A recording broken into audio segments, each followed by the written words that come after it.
ലക്ഷ്മി ദേവിയുടെ ഭജനം. ലോകമാതാവായിട്ടുള്ള അമ്മ സമ്പൽ സമൃദ്ധിയുടെയും ഐശ്വര്യത്തിൻ്റെയും ദേവതയാണ്. എല്ലാവിധ സമ്പത്തിൻ്റെയും ധനധാന്യത്തിൻ്റെയും ലക്ഷ്മിയാണ് അമ്മ മഹാലക്ഷ്മി ദേവി.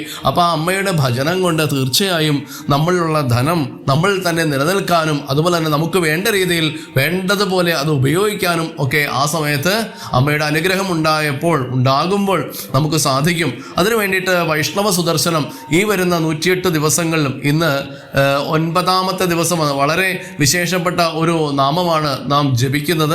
അപ്പോൾ അതിൽ എല്ലാവരും ജപിക്കുന്നത് വളരെ ഉത്തമമാണ്. അല്ലെങ്കിൽ കേൾക്കുക, ജപിക്കാൻ സാധിക്കാത്ത ഭക്ത മനസ്സുകൾ എപ്പോഴെങ്കിലും ഏതെങ്കിലും ഒരു സമയത്ത് ഓരോ ദിവസവും ഉള്ള ആ ജപം ഒന്ന് കേൾക്കുക.